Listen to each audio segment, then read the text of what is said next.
This week, we inflict our visage upon the werewolf house on episode 161 of Indie Game Riot.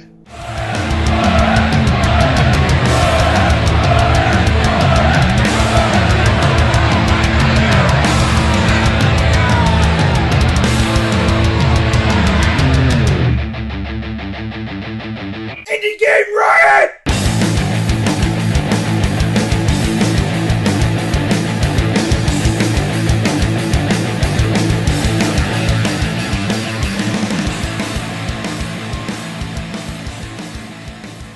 Everybody, this is Josh, and I'm here once again by Spooky Ian McGammett.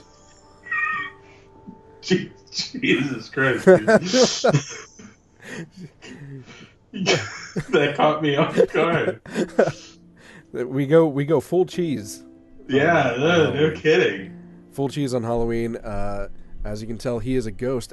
You can tell by how white he is. I say as I what as are I'm you glowing. going as? What are you going as today, John? Translucent powder from the 1990. Oh wow, that's an obscure reference. Wow. One of the first movies to traumatize me. That's a whole story in itself, man. God, that movie. Anyway, did I date myself? That's a pretty old movie. Oh yeah. That's definitely dated. I think you like. I'm glad you got it. Yeah, no, it's what? It's a Jeff Goldblum movie. I'm pretty sure. Right? Is Jeff Goldblum in that? I think he is. Isn't he the friendly authority figure, the paternal figure? Is he a therapist or something? I don't even know. Like I the only thing I remember is that movie making me sob. Like I cried hardcore, and I was a young kid. It was upsetting. Yeah, no, that's a. But you're also talking to the guy that cried at Nutty Professor. Well, Hey, in my defense, I'm an empathetic guy. It's incredibly moving film. I'm an empathetic guy, and the reason that I cried at Nutty Professor, and the same reason I cried in Powder, is because, like in the Nutty Professor, you know that scene where he's like goes out on a date and they go to the comedy place. Yeah. And the guy's just fucking trashing him. Yeah. And he felt like shit afterwards. That's why I cried. And mind you, I was like 9. And hey, man. And I was like, I felt for him because he's being bullied, and he's like a super nice guy just because he's big, you know. Hey, it's very virtuous, man. So anyone who's judging me, fuck you. I won't. No, of course. Emotional responses. We need more people should emotionally respond to movies. That's what we need. I'm gonna cry. And I'm cry during every Seth Rogen movie. Hey, well, Adam Sandler, down to the count.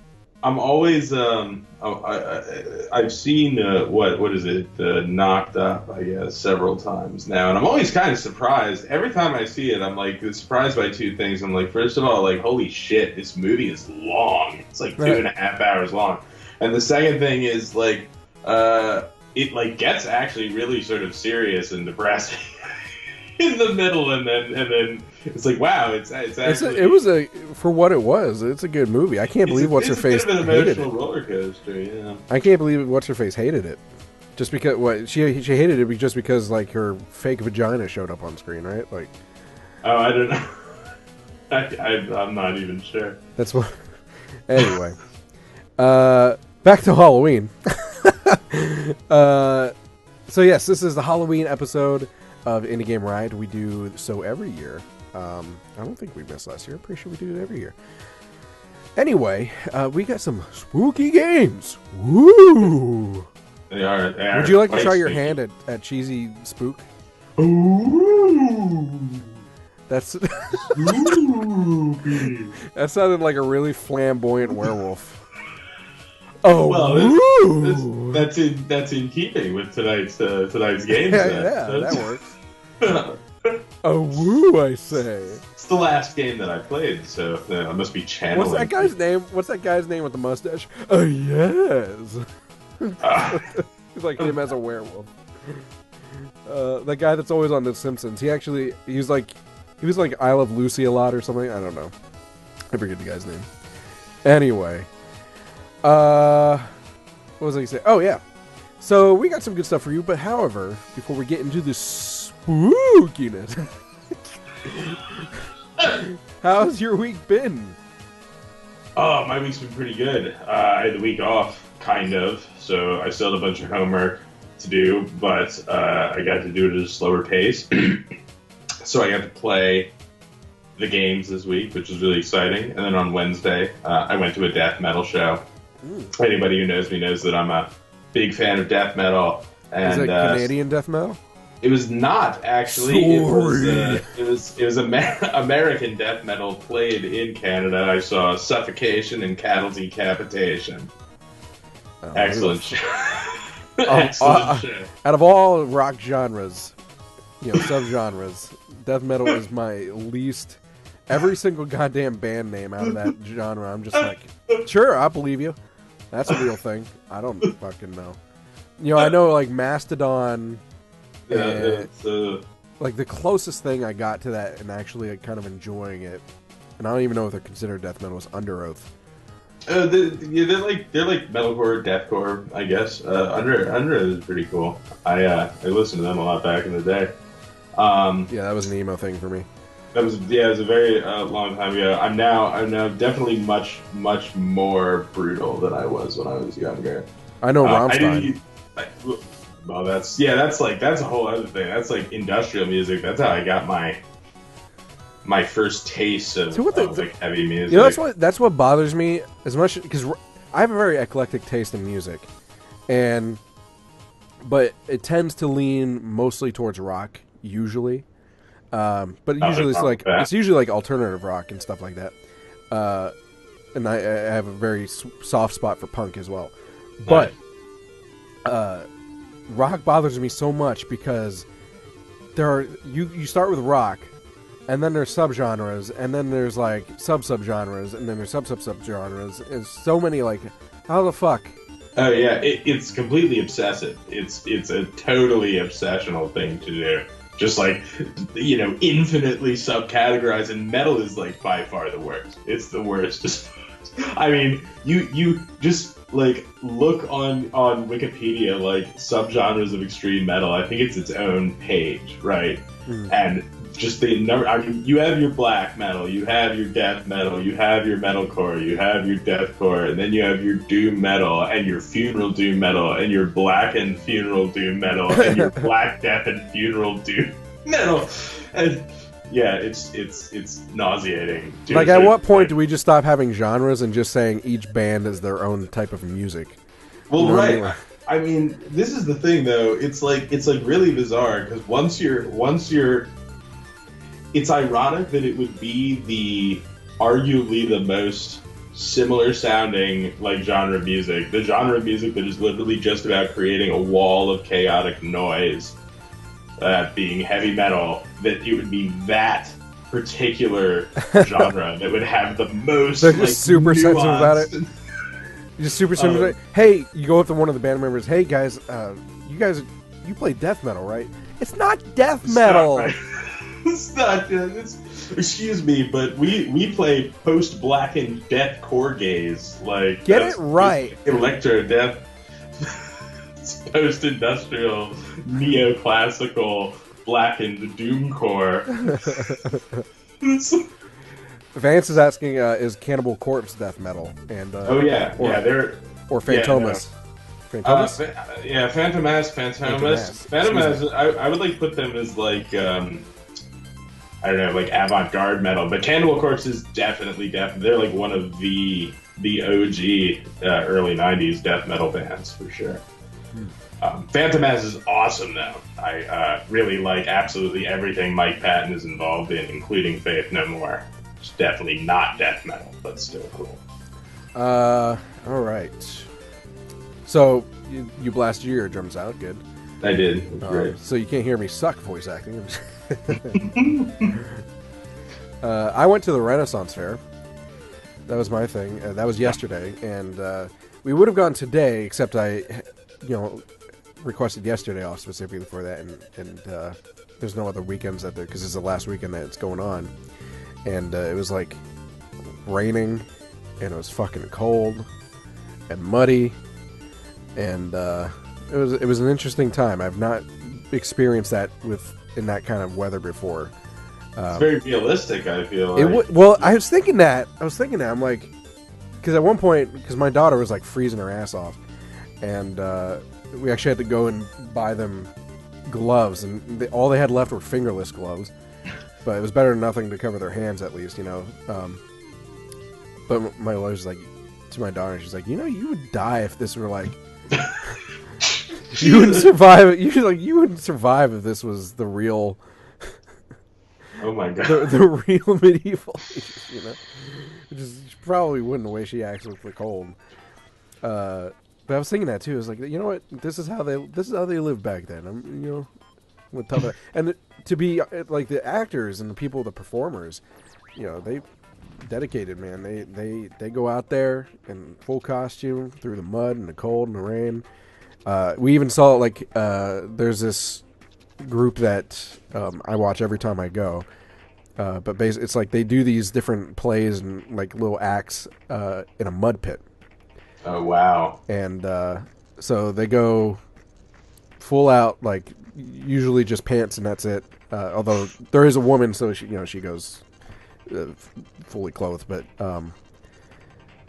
where they're a comedy act, and so they do like 3 different things during the day. The one that we saw was their version of Hamlet, and you know, they're diving into the mud pit and just sliding around on the edges, and as cold as it was, I was very impressed. It was yeah, that's serious.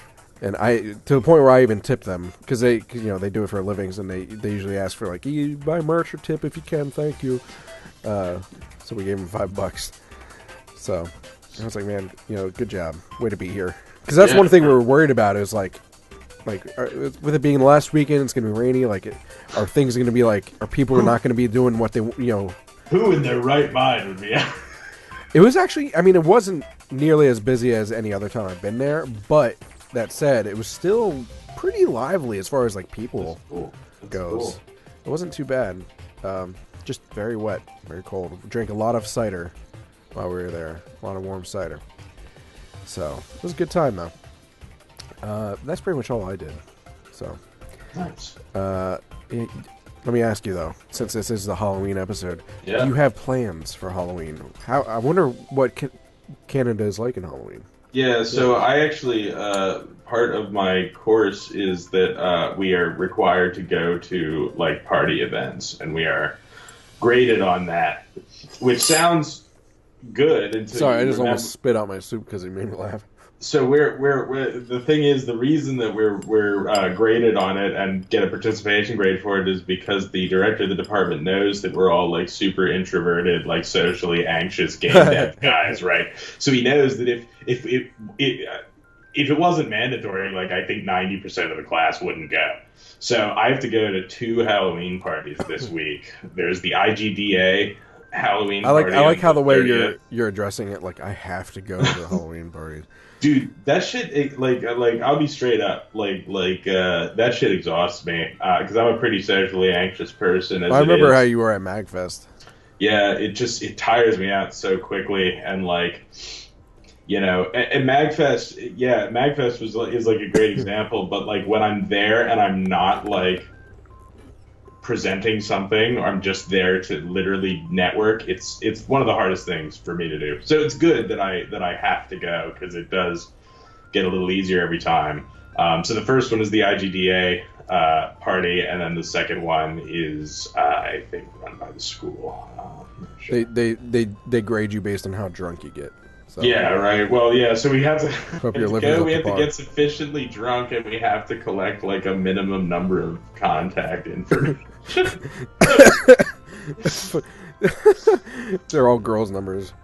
Yeah, right. Yeah, no, not my class. You didn't say they had to be relevant contacts. Well, how about you? What are you doing for Halloween? Basically, just trick or treating. we were gonna have the kids wear their costumes to the Run Fair because it was like their Halloween weekend.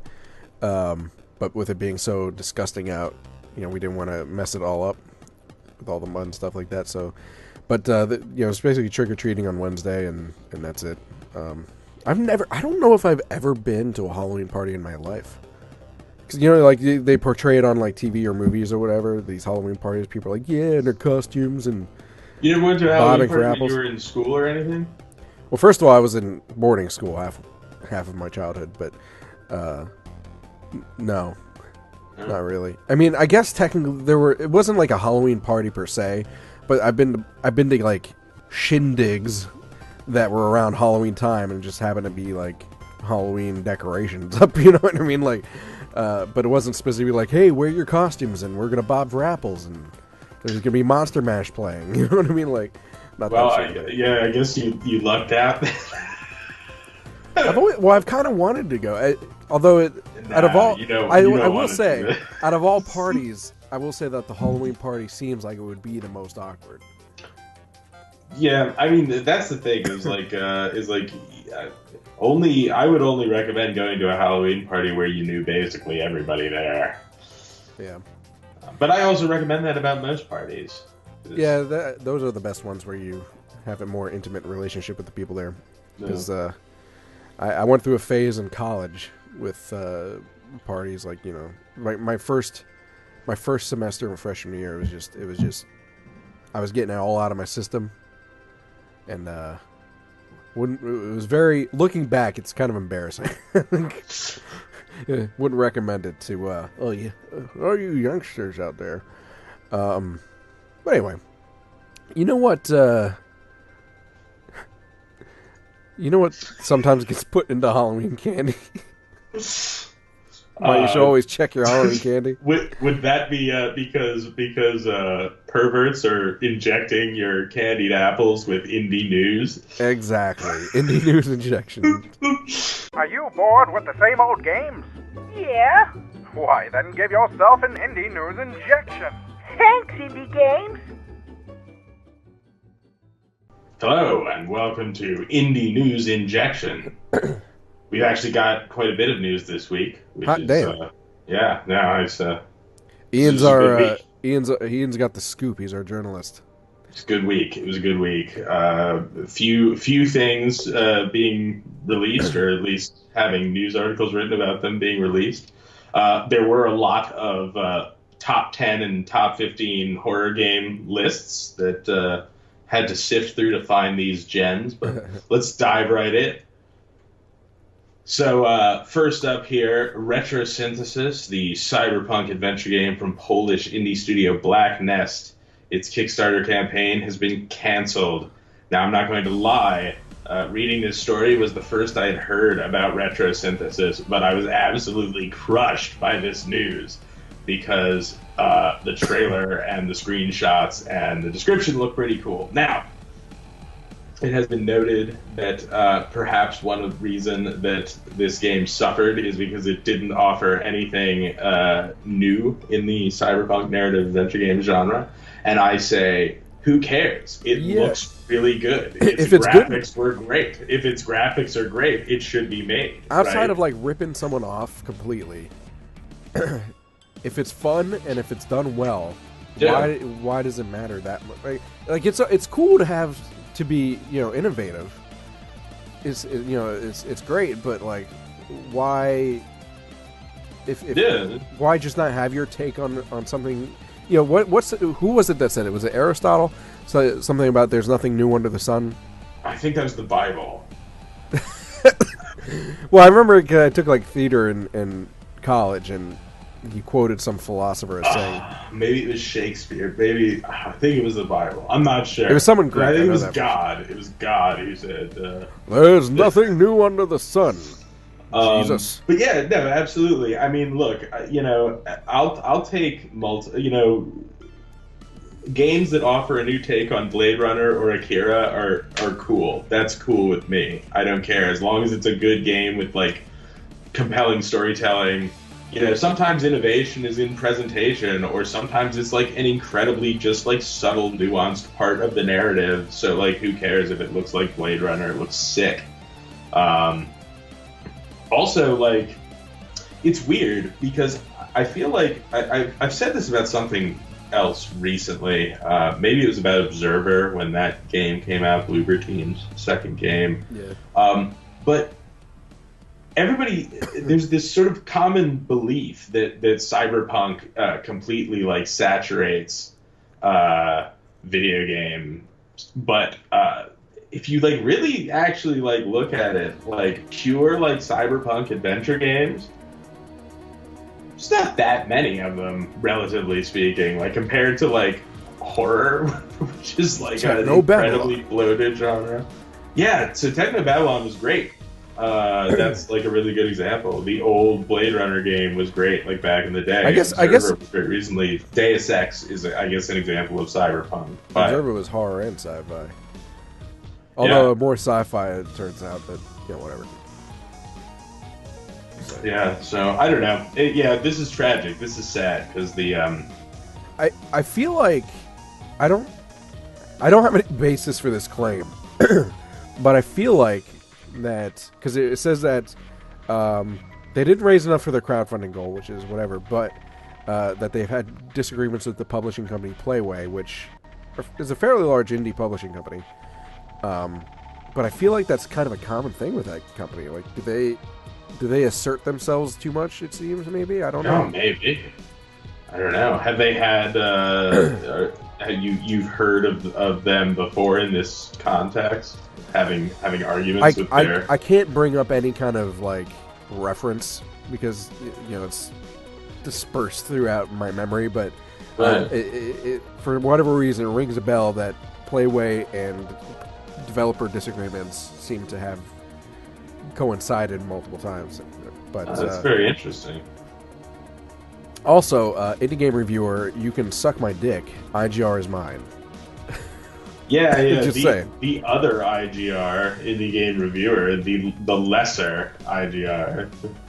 Yeah, bitch. If I do say so.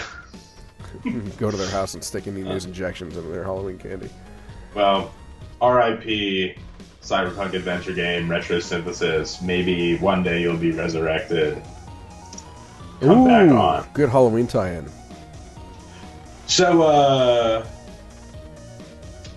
up next, we've got some news from your addictive substance of choice, Stardew Valley, which is going to be released on iOS, or was launched on iOS. So, here's my thing with this. And it's my question with every game that's ported to mobile. Like Minecraft, I thought it was so stupid. The whole idea of it. With touch controls, especially on a small screen, and I know iPad is part of iOS, but still. How can you make good gameplay with that? Especially, like, I don't know, it's just, I feel like fat fingering it would be such an issue. It's just hard to control everything. Would it really be that fun? Yeah, I mean, you're asking the wrong. I like never play mobile games. I like don't enjoy playing games on my phone. So obviously, my answer would be no. No, you you can't make good games on a phone. Or battle royales too. Like, it doesn't make sense. Like, how you could. Oh yeah, well that was a whole thing. Was it Fortnite or PUBG or both of them? Yeah. Yeah, but like people were like, like the people on the PC are better. Like, shit. Well, obviously, yeah. You're like playing this shooter on a fucking telephone. So yeah, I don't know, but the one thing that is definitely going to happen is that this is going to be an excellent business move for Stardew Valley, which will now reach even more people than it already has. Yeah, I mean, I get the business, especially when you consider that China is like the biggest market in the world, and like an insane percentage of their gamers play mobile games. So business from a business perspective, I can see, yes, even if you have to force it out there, because I sometimes I feel like Asian countries will play anything on mobile, no matter what. It feels like that, like just because it's on mobile and it's they can take it wherever, which I guess is probably the reason that like the Switch and stuff like that are popular over there too, because you can take it with you. But I don't know, from a logical gaming perspective, I don't like this sort of thing. That's all I'm saying. Yeah, I mean, to a certain extent, touchscreen controls just suck. I mean, they even suck in like trying to type a fucking text message. But there have been imperfect technology. There have been a few digital controls that I've been like, oh, that's actually pretty good. Like I've seen some at MagFest. There was a fighting game that did it pretty well.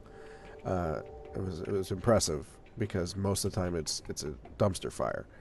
Mm-hmm. But with this sort of thing, I just ugh. But you know what, Concerned Ape, congratulations.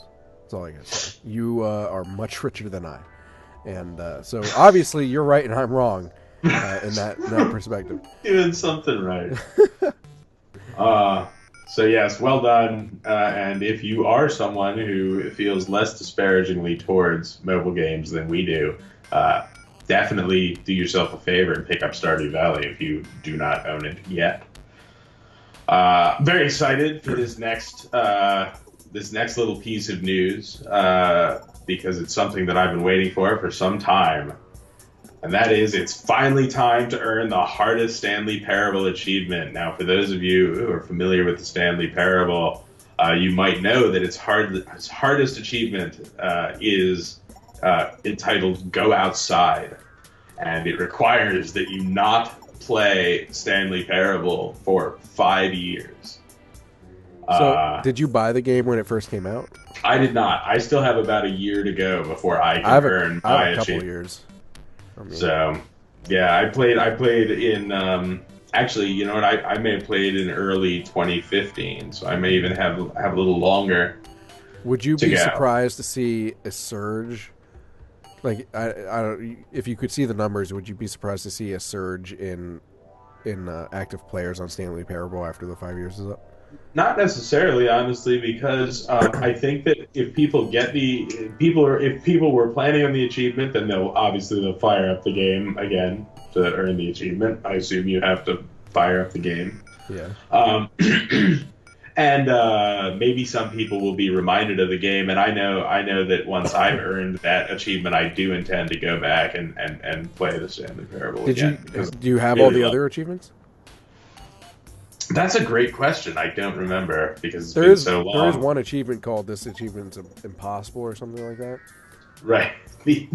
So yeah, probably not then. Let's see. I have my Steam account open right here. Which, if that's true, that would actually be the hardest one. Although I feel like that might be. No, I don't think it's that achievement, because there's an achievement for trying to jump constantly because they never programmed jump into the game. I got that one. Okay. Yeah. Let's see. View all achievements. I have quite a few. I have quite a few achievements left to obtain. Unachievable is the impossible achievement. Go outside. Speed run. Oh, interesting. I haven't completed the speed run yet. I should probably do that. Now you're tempted to boot it back up. I also need to earn the commitment achievement, which requires you to play the Stanley Parable for the entire duration of a Tuesday. Specifically a Tuesday? Yeah. There are a couple of very mysterious ones here. So there's achievement. The description is, this is an achievement. And then there's one that's text is all just a bunch of 8s. So I don't know. That guy whose name I can't remember right now, he's a real weirdo, a real card. But it has been William Pugh? Louis Pugh, is that his name? He's one of the people that made this game. Yeah. Yeah. He now does Crows. No, it's the other guy that I was thinking of. But they're both weird guys. If you want to get a little bit of a fix, we talked about this game a while ago on the show for free fun because it's a free game. But if you want to get a Stanley Parable fix without booting up Stanley Parable, check out Dr. Langiskov in the Tiger. Something about a tiger. Dr. Langiskov and something about a tiger. I forget what the full title is. But it's by Crows, and it is free. It's really good. Check it out. I will definitely check that out. I have it in my library. So Dr. Langiskov, the Tiger, and the Terribly Cursed Emerald. That's it. Yeah. Nice. Get that downloaded. It's free. Yeah. So yeah, congratulations, Stanley Parable, for achieving your 5th year since your release, 5-year anniversary. We knew you could do it, and now we can all earn the achievement. I forgot the party blowers. Yeah. It's such a beautiful little game. I was not expecting it at all. I had not had it explained to me, or I had not done a huge amount of research on it when I played it, and it was it's a really good thing because the humor is what kept me going in that. Oh yeah, it's so funny and it's so clever. I love that. I love the narrator guy. I forget his name, but he's incredible. Yeah. He sells the whole experience. Like I'll never be able to do his voice, but that's the inspiration for it. Like those videos I do with the where I read like the written by a bot scripts. Yeah. That's the inspiration for that narrator voice I do in those. It's a beautiful thing. Yep. Beautiful thing. So yeah, that was last week actually that Stanley Parable enjoyed its 5th anniversary. So happy anniversary, Stanley Parable. The last piece of news that we have here to talk about today is a little game called Skin Deep, which has been announced by Blendo Games, who you might know from 30 Flights of Lovin' and Quadrilateral Cowboy. I think a couple of other titles as well. Weird shit. Yeah, they're very strange shit, but I definitely, if you haven't played 30 Flights of Lovin', go play it immediately. It's free and it's really something, and I think it takes less than half an hour to play through the whole game. It's the what do you say? The forefather, I guess you'd say, of like Virginia and Paratopic, that sort of jump cut approach to game progression. It's really cool stuff, and Blendo is doing a immersive non-linear FPS game, which is supposedly inspired by Die Hard and Far Cry. And so basically the story is that you play as a deep frozen security person of some sort, mercenary type, who is tasked with a company. Basically, you are frozen and you are shipped along with valuable merchandise, and when the merchandise comes up under threat, you are automatically thawed out and you have to go eliminate the threat. And so as far as I understand it, the idea is that such an occurrence goes down aboard a space station or spaceship of some kind, and you basically have to sneak around the environment, taking out these space pirates or something similar. Do you get to fight Professor Snape eventually? It's entirely possible. Who knows? But one thing that you do get to do definitely is that you get to like jump up and pull all sorts of like humorous stealth action movie stunts, like jumping up and like supporting yourself by like pressing your hands and feet against two walls and stuff like that. So, and the other really interesting thing is that apparently there is a very your character has a tendency to sneeze. What? Periodically, which can blow your cover. Just very because. interesting.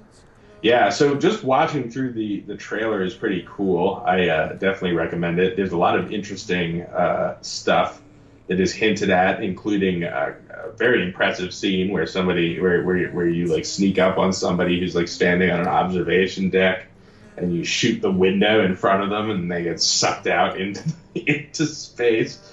It looks like it's going to be awesome, and since Blendo is so idiosyncratic, so odd, it'll be really interesting to see their take on like a stealth action game, sort of open world stealth action game. So, even though they are strange, you think it'll be like a legit stealth action FPS? Based on not some bullshit like like prank game like Goat Simulator or something like that. Well, I mean, I don't know. I do think Blendo has a unique sense of humor, but I get the sense that they take their development and design fairly seriously. So it's not gonna be like. It's not going to be like, haha, it's funny because it's glitchy and dumb and fucked up. Yeah. I think it's going to be... We just put our humor into an actual game. Exactly. I mean, when you drop a name, to me at least, when you drop a name like Far Cry 2, you're promising a certain level of, like, genuinely brutal, like, stealth combat gameplay. In many ways, I feel like Far Cry 2 is like the... It's the less stupid version, right? Because like after Far Cry 2, you started getting Far Cry 3 and Far Cry 4, and I love Far Cry 3. Don't get me wrong, but it definitely was a shift in tone for the series from a more hardcore sort of open world shooter in the vein of Stalker to something a little more accessible. I think. I couldn't finish Far Cry 2 because of how buggy it was.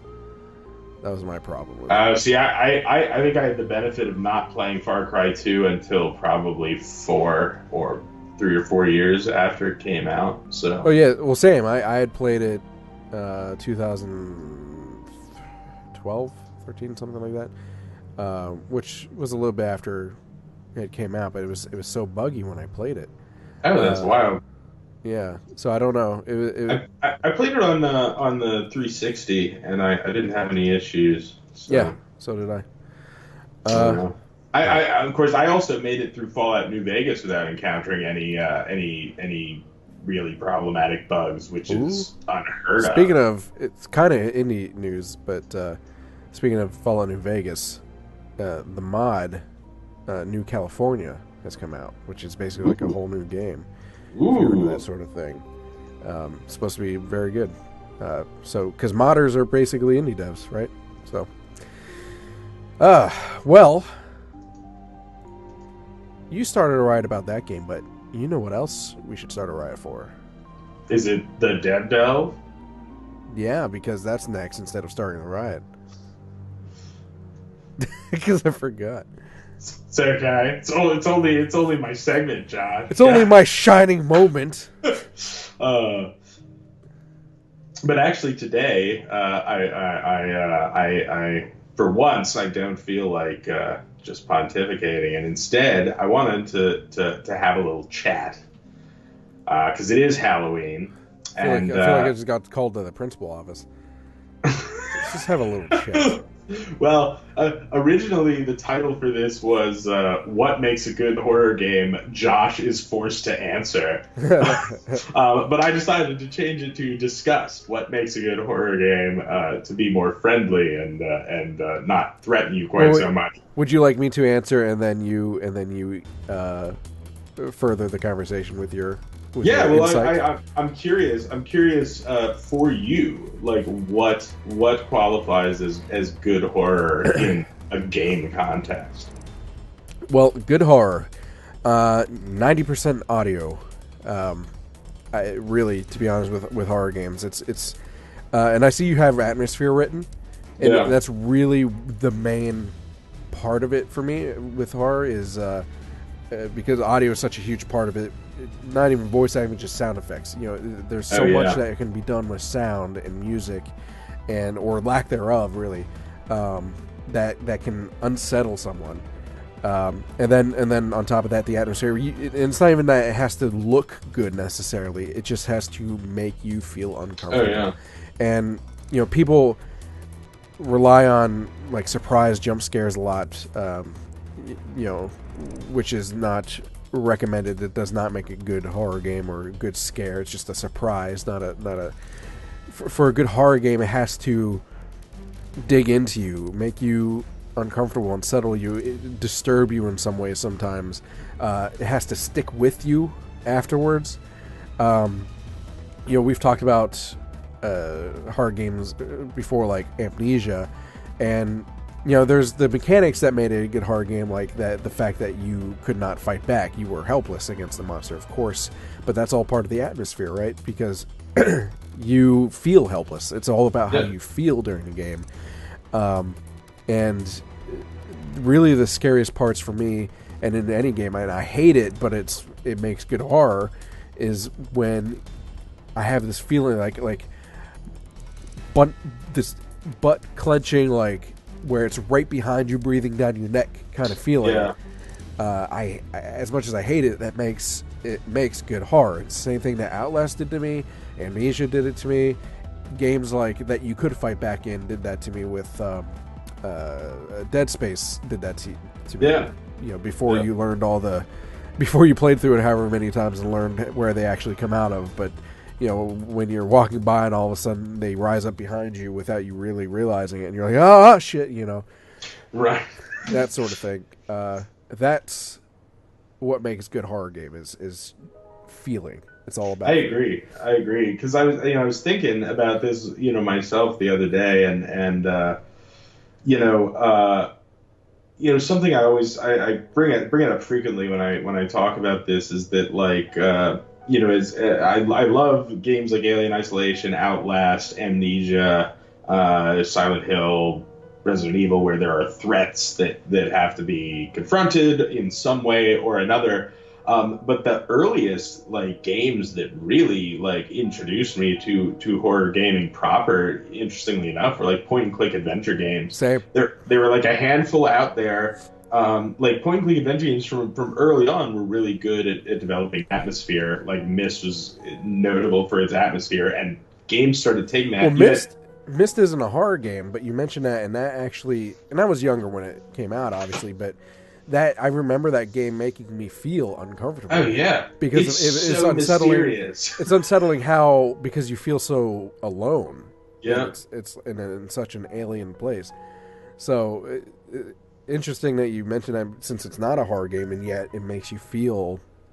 Absolutely, the audio is a big part of that too. I love the soundtrack for the original Myst, and a lot of it is these really sort of harsh, mechanical sounding tracks that have these again, these sort of mysterious and eerie melodies, and it blends with the visuals. And it's funny because there were games that sort of took this and tried to run with it, and notably The Seventh Guest, I think, was the first one, but it fell flat because A, it was kind of too cheesy a little bit, and B, it was just sort of window dressing on a puzzle game, and not a good puzzle game. It was the kind of puzzle game where they just say, okay, you're in a haunted house, but here's a sliding tile puzzle, now complete the picture. Or now you have to play a tic-tac-toe game against the computers. The interesting thing though is that as you're describing that, I'm like, that's Resident Evil, which is is the go-to game when you talk about OG horror games. And I mean, that was actually, now that I mention that, that's actually, I played that before even the point-and-click adventure games I used to play that were horror, and that scared the shit out of me. I had nightmares because of that game.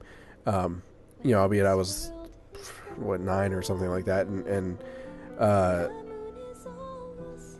that has all these things that we're complaining about, you're talking about the stupid sliding puzzles, right? And then jump scares too. I remember one of the scariest fucking things was when those dogs jumped through that goddamn window. And well, that's something too. But you can set it up the right way. Right? Yeah, I mean, is it always bad to startle the player? No, it's not always good for sure. But you mentioned before that more than the jump, like the oh blah, I'm like really scared for like half a second.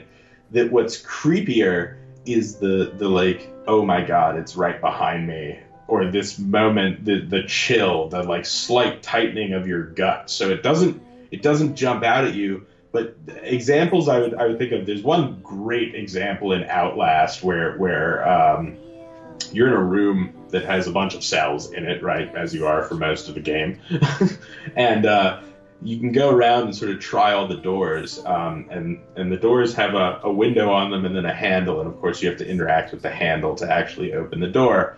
And on one of the doors, you walk up to it and you look down and you rattle the handle, and when you look back up, there's a guy who's like staring out the window at you. It doesn't jump out, it doesn't make you shriek, but it fires the flight-fight response anyway. Right.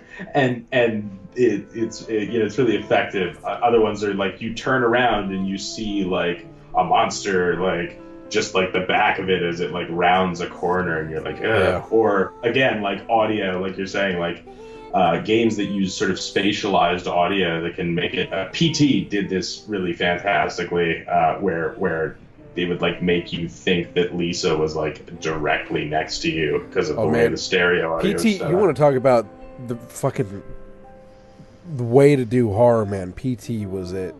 That had all the stops, man. It is. And PT's funny, and we're going to be talking about PT a lot today, because of the effect that it's had. It's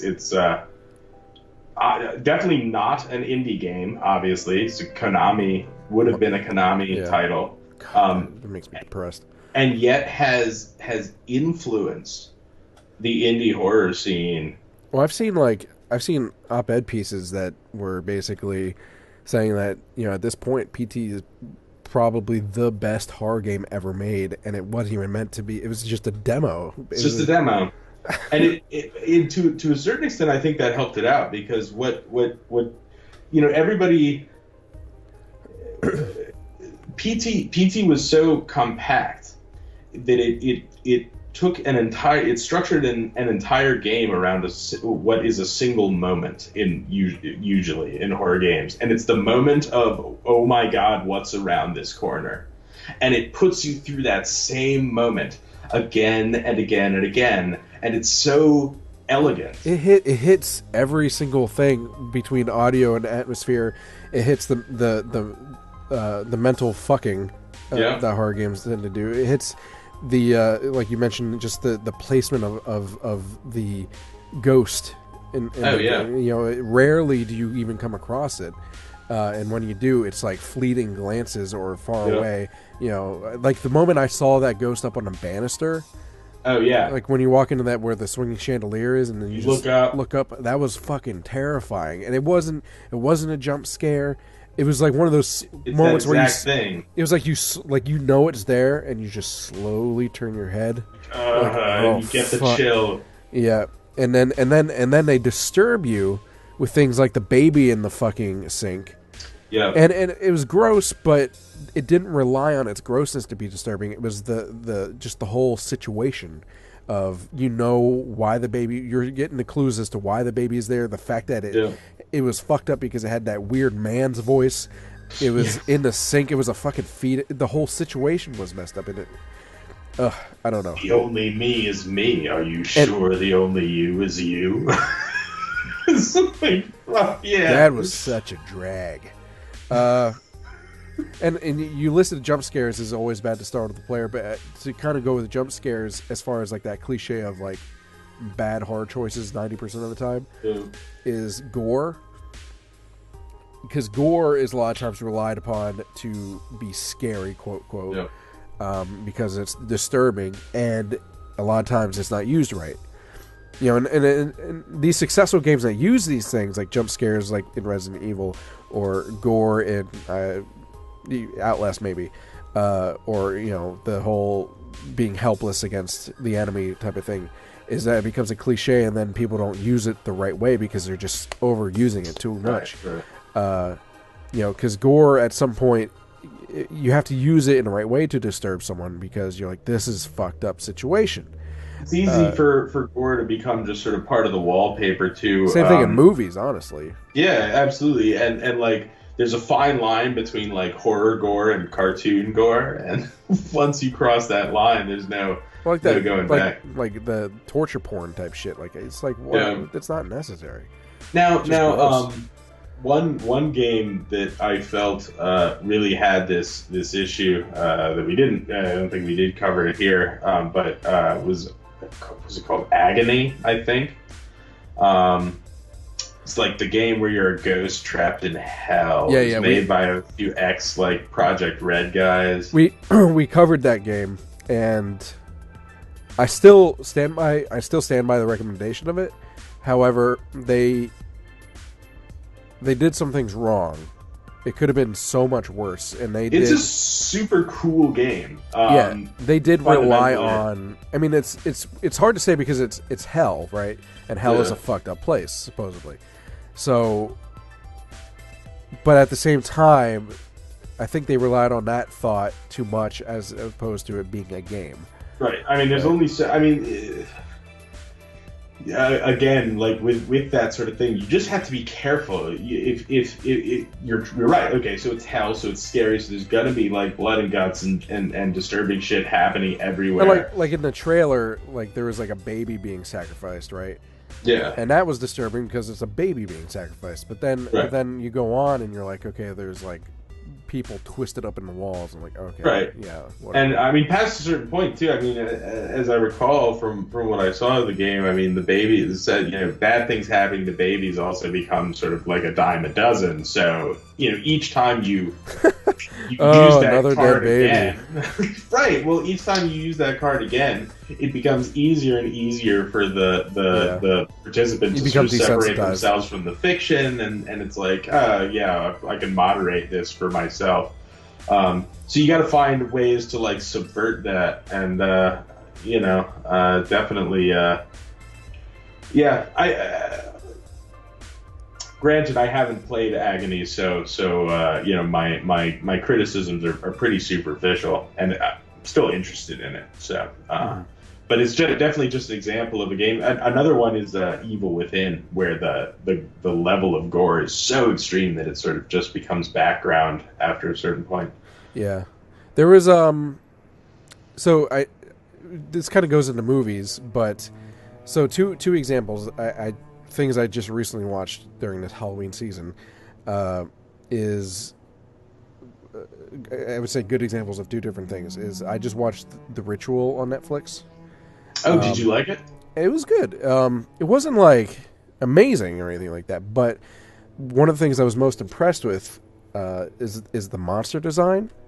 Because you're talking about the Evil Within, and a lot of times the Evil Within is scary because they have some fucked up monsters in there.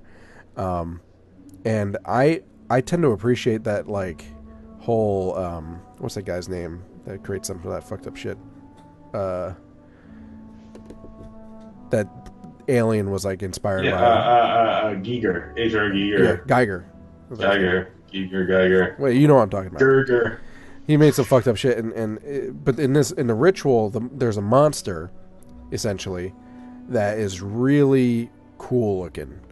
And I wouldn't say I wasn't necessarily terrified by it, but the amalgamation of the design was definitely disturbing, and I think that you can't rely on that to make a movie necessarily really scary, but you can do it the right way. And I might disagree in a little bit with the Evil Within. I think the Evil Within had problems gameplay wise, not necessarily with the gore in it. It did rely on that a little bit. It kind of hammered it in like trailers and things like that, so it kind of desensitized people ahead of time, I think, is the problem. Yeah. But I think in the game itself, looking at it objectively, I think it was all right, in my opinion. I should also make just a little disclaimer. I loved Evil Within. I played it twice. I think it's a great game. Any critique I have of the rivers, the literal rivers and sewers of blood, is strictly aesthetic and no reflection on the overall quality of the game. But I think actually I might be in a minority of people who really, really liked that game. The other example of good horror Because you said dying isn't necessary for fear, so this kind of goes into that. Yeah. I recently watched the Haunting of Hill House on Netflix. Supposed to be really good. Loosely based on The Haunting, the original Haunting, the black and white one. It has uses a lot of the same characters, but in a different way. Like, instead of like random people in a house, it's a family with the same names and kind of same characteristics. But anyway, there is death in the show, but that's not what's scary. It's the constant, and there's disturbing imagery. They do a really good job. Even as jump scares, they set up well. Like, they're not cheap jump scares; they're good jump scares. Yeah. There's things that you can nitpick, and really the ending's not great, to be honest. But it's some people hated it more than I did as far as the ending goes. But I would still recommend the show as a whole. Anyway, what makes that show scary is how people can relate to the people in this show and to the family and to things that are happening to them. And it's a constant barrage of gritty, dark, depressing just events that happen throughout this thing. And it's not all of it has to do with the haunted house in this show. Right. It's all about that oppressive feeling that makes this show spooky or scary or makes you just feel horror in some way. During the whole show, dread, I think, is a great word for horror games, because even though you're not terrified, even though you're not jumping out of your skin or whatever, you're not shitting your pants, dread becomes like the base of horror games, movies, whatever. It's funny that you mentioned that, because I was just thinking last night as I was playing through some of the material that we'll get to in just a moment. But I was thinking about how, like, death, like dying in a video game. I don't think I'm the first person to say this either. I think there's probably a Gama Sutra article somewhere or something where it's probably Thomas Grip, honestly. It sounds like something he would say, that you should probably delay killing your player as long as you possibly can. Because the anticipation of it. Exactly. Once you do it, then you've blown your load. Then you're done. Well, there's a lot of games. The worst thing has happened. There's a lot of games too where once it gets to the point where you can die. I've seen it happen on YouTube Let's Plays. I've done it myself. Is like, you're scared, and you're like, oh, just fucking kill me, and then it happens. You're like, oh, okay, that's what happens. Right. All right, let's just do it then.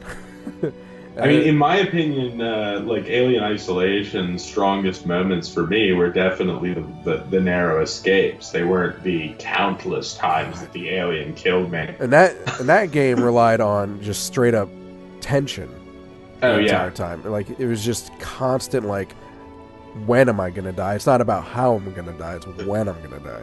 Literally every single action in that game takes an uncomfortably long amount of time to carry out. The fact that you can die during a save is fucked up. Yeah. The like, pull down 3 seconds. Yeah. It's like the longest fucking 3 seconds. Yep. That was done well. The tension in that game. For me personally, I thought it was too much. Like, to the point where I couldn't play the game. Yeah, it was. That's a common lament. It's a common lament. It becomes stressful. I mean. Like, I mentioned, like, I hate the feeling. Issue. Well, I mentioned I hate the feeling of, like, things chasing you, and that, like, constantly have that feeling of something, like, just breathing down your neck. That is.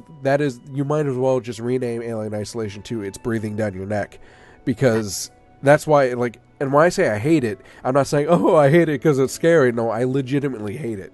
Like, I hate that feeling to the point because it fucks with my anxiety so much to the point where I get, like, almost sick from it. So I couldn't even play through the whole game because I played a little bit. My friend had bought it, and I played it through there, and I'm like, I can't do this. I cannot do it. It's too much for because it does not let up whatsoever. So. Yeah. No, it's so. Yeah, I mean, this is basically what I was hoping to achieve here, which is just sort of a mix and mishmash of sort of ideas of what makes a good horror game. And I saw that Vance put forth the Trilby series by Yahtzee, which is very, very, very good. Absolutely. I appreciate that he's put it forth as a benchmark for talking about that minimum requirement for talking about horror. So it might be a little extreme, but it's at least ceremonially a good thing. But yeah, some good stuff. Now I think we should probably take some of this stuff we've been talking about and see what it looks like in practice. In a riot? In a riot, yeah. Starting the riot. Horror and riots. Let's start it. Start the riot.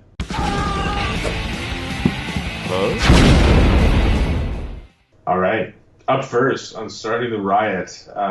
First, let's just take a minute. We talked about PT a little bit in the last segment, and tonight is going to be talking quite a bit about the legacy, I think, of PT, which has shaped the last 2 years, I guess it's been, of horror right? Indie horror game design, maybe even longer. Maybe 3, actually. Yeah, I think. 3, maybe even 4. It might have been 2014 that PT came out. Jeez, horrifying. And Infliction is definitely a good example of a spawn of PT. It makes really no bones about its attempts to be like PT. Do you? Because I should point out that this game is probably pretty obviously a horror walking simulator-ish, maybe with some light puzzles, but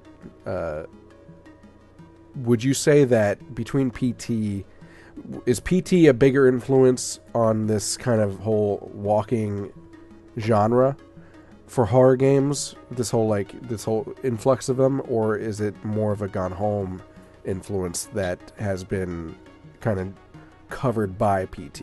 I mean, it's probably a little both, but this one is definitely PT because there is a ghost and she is basically Lisa. She looks like Lisa. She acts like Lisa. Her killing animations are virtual reenactments of some of Lisa's, plus some additional ones. Her story is very similar to that of Lisa. What this game really brings to the table is a couple of things. First of all, it's some unique characterization. The characters are pretty well explored, and there's a pretty honest and I would say a pretty mature look into a disintegrating relationship, and especially how relationships struggle with tragedy.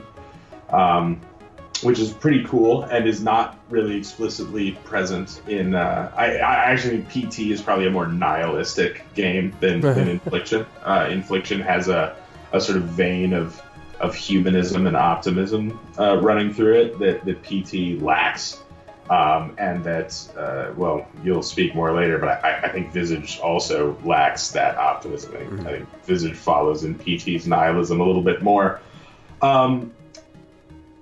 The other place, obviously, that Infliction obviously spreads its wings is it takes you out of a corner of hallway and into an entire house that you really develop a relationship with as the player over the course of the game. The house, its basic geography basically stays the same, but its rooms sort of change and it leads you to places beyond as well. But the house constantly acts as this sort of hub world, and so you're able to become very familiar with it and orient yourself in a really interesting way. And it's not only spatially, but you can also orient yourself within these sort of intersecting threads of story because of these objects, these persons. First of all, there's a huge amount of unique customized art in the game. The layout of the house is not as full as it could be. It does struggle with some of the things we were talking about in our discussion of immersion last week, where you have some empty drawers and empty cabinets and stuff. But it's arguably a lot more full than it has any right to be, being such a small production as I would venture Infliction was. There's a huge amount of character flavor. You get a real sense of the character through the shit that's just in his house. He has like VHS tapes and magazines, and they all are pretty meticulously and uniquely designed to give an impression of this guy and his relationship with his family and this and that. And that's really, really impressive. Again, as far as I can tell, this was like a team of like maybe 5 or 6 people total, working on this game. So, well, you because you mentioned it being like a whole lot is a callback from PT. So, a lot of times people get pissed off when they consider it being ripped off of PT, especially when they're big fans of the of PT or the original game that it's supposedly being ripped off of. Right. What about Infliction would you say separates itself? Yeah, so it's funny you should add. First of all, I'm not one of those people. I think that the project of PT is a valid one for other developers to pursue, and it's really cool to see different people's take on it. Especially considering that PT was a demo and not fully released since Silent Hills was canceled. And remember, we had talked about a while ago, about a game that has since been canceled, unfortunately, Allison Hill. That was like the next PT, basically. It was said that, and everyone was saying that, and now these other developers are stepping in to fill their shoes. So, if you love PT so much, wouldn't you want more PT? You know, I mean, well, perhaps there's a larger philosophical discussion to be had about that, because arguably, I would argue that PT does what PT does, and it is self-contained, and that it works that way. Even though it was a demonstration, it is a self-contained entity. It's a piece of art, of entertainment art in and of itself. Infliction follows the formula, but it introduces a bunch of very interesting little twists on it. And so I was playing last night, and I was going through Infliction, and I was like, oh, this is like going through this house, and I was like, oh, like this is incredibly obvious. I know everything that has happened, and yep, here we go. We're like making our way to the final secret room, and we open the door, and we discover, oh, what a surprise! I'm a murderer. That's it. Spoiler alert. And then the game actually started. And I realized that was really that this game was actually taking for granted that I knew what was coming. That in fact it was only using that as a foundation point to lead me on a larger journey. And that's the point that it started throwing curveballs at me. And I think that in order to get really what differentiates this from the PT model, you need to look at the way it uses its space, because its project fundamentally is different than just what the looping corridor offered. They're trying to paint much more of a portrait of a character's life, and in order to do that, over the course of the game, they employ a couple of really, really interesting story techniques that you don't see coming. There's a camera mechanic in the game that ends up becoming very crucial to locomotion in a very weird way. Huh. For instance, there is a side story about a cabin in the woods that is incredibly interesting and becomes incorporated into the larger premise. And then there's an ending that takes everything you think you understand about the story and undermines it in a really, really brutal way. You know, that's one of the cool ways of that horror games, especially these walking sims, can get you, is just being able to like you mentioned, like just being able to recognize that they can't just be a haunted house, like a haunted house attraction, or they can't be another cliche in the genre, even if it is done well. The fact that they can basically take a cocky player and then kick him in the nuts, is what makes it what makes it done well, in my opinion. And we were talking earlier when we were talking about Cyberpunk, how you can take the same idea and present it in a unique way. I mean, think about, in fine art, like how many variations on similar, like, oh, like here's another fucking painting of Aphrodite, but it's like done by this other incredible artist who did it in a completely different way, or, whatever. You can take the same formula and do it in an interesting way. And like Infliction comes out at the end, I think, having a very distinct personality. Now, Infliction's attention to detail, by the way, as I'm watching some gameplay here, just reminded me, is that their attention to detail is also very... Ooh, geez. God. Sorry, there were just some boobs on there, like naked boobs, and I do not want to get in trouble. Whoops. Attention to detail. You pick up like things like the VHSs and the magazines, and they're like fully fleshed out. They're not just some like Latin, like stock Latin text on the back or something like that. It's art and fully designed covers with thought out. The descriptions and things like that are thought out. Oh yeah. I don't know. It's just well done. There with are the books detail. to read that are all thematically compelling. There are letters strewn around the house. There are notes scribbled on the backs of envelopes. The whole environment feels incredibly lived in. It's really, really, really impressive work for that team. And having said that, I'm now going to say this.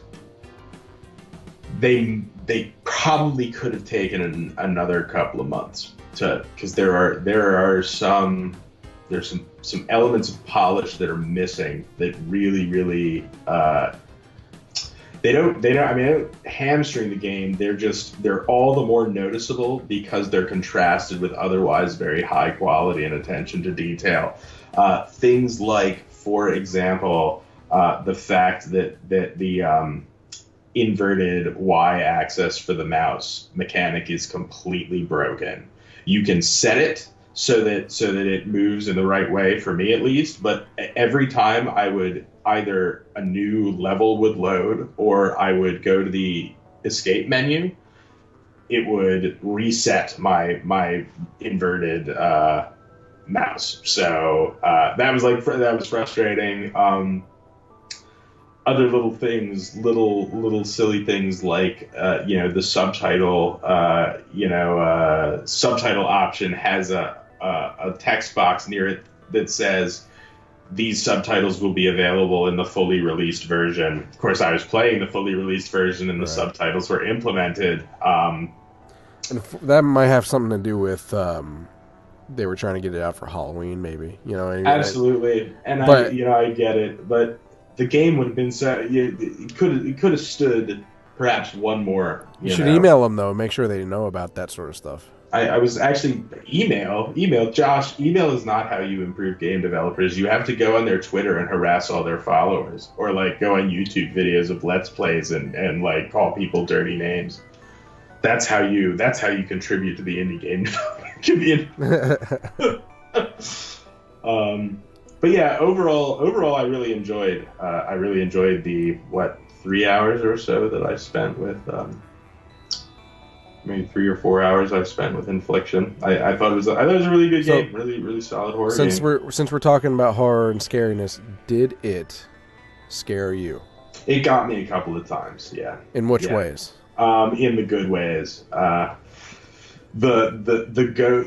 ghost is not impeccably rendered. She's not Lisa. Lisa managed to continue to be scary even when you were looking at her. I'm not gonna lie, by the way. Speaking of that, PT.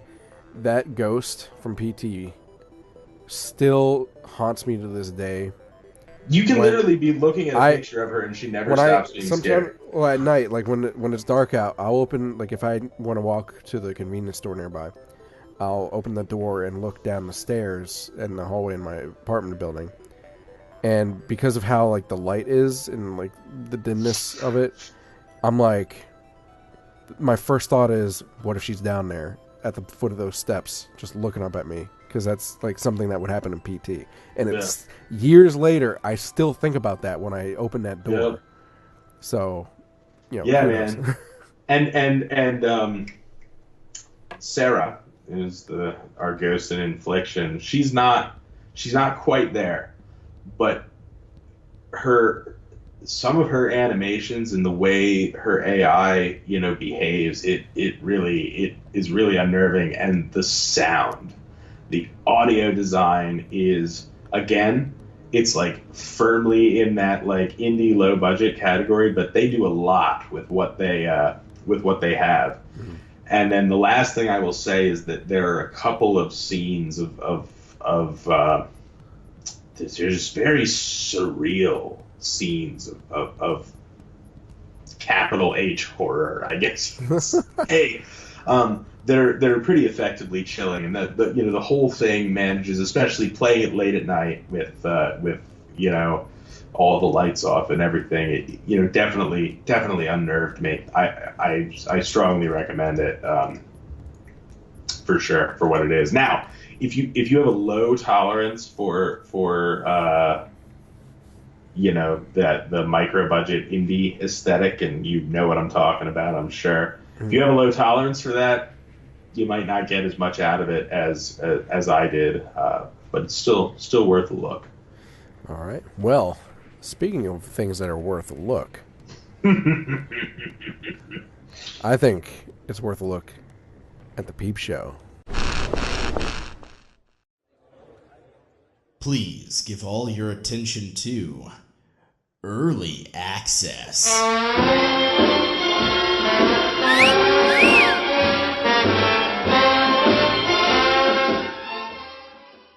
This week on Peep Show, we're talking about another game heavily inspired by PT, and I believe once again that they've mentioned as such in their various promotions or on their website and things like that. This game is called Visage. Visage is, again, early access. So, first of all, this is actually a game that's broken down into chapters, would you say? It almost actually kind of reminds me of What Remains of Edith Finch.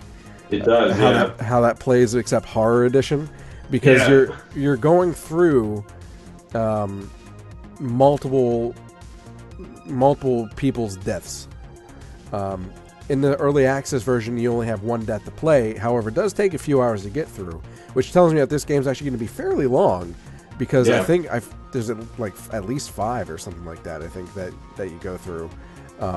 But you're playing through these multiple people's deaths and learning about what happened to them. So in this particular death that you're playing as, it's about a little girl. And I will say that if you play this game, there is some disturbing imagery outside of just the fact that it's horror. Like, for instance, you wake up to be this guy who's shooting a family.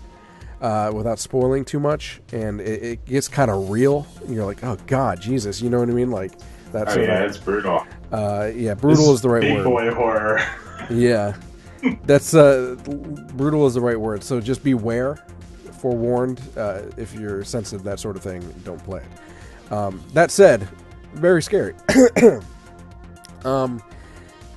This game is similar to the last one, where you're walking around this, not necessarily haunted house, basically.